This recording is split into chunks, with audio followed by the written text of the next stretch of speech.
Salam Media.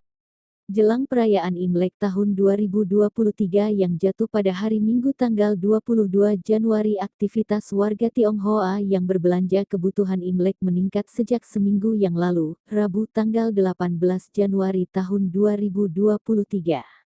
Untuk pelanggan yang berbelanja pernak-pernik, kue keranjang dan kue-kue lainnya untuk kebutuhan perayaan Imlek meningkat sejak kemarin, tetapi kami sudah menyediakannya semuanya sejak seminggu yang lalu, ujar Cece Abi, pedagang pernak-pernik Imlek di Pasar Temanggung yang lebih dikenal Pasar Buah 17 Ilir, Palembang. Dibandingkan 2 tahun lalu di masa pandemi COVID-19 melanda, penjualan kami menurun. Kami berterima kasih perayaan Imlek tahun ini sio kelinci yang diprediksi akan mendapatkan keberuntungan, ujarnya.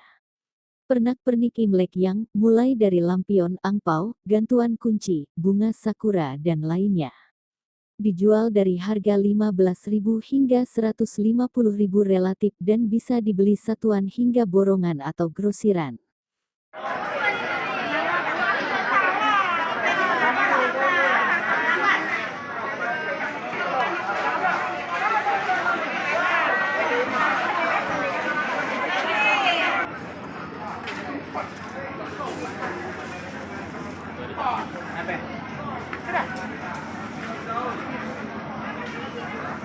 Goyang Pak, goyang ikan.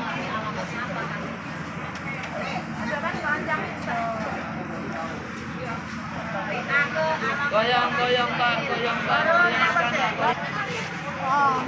Goyang Pak, goyang Pak, goyang Pak, goyang ikan.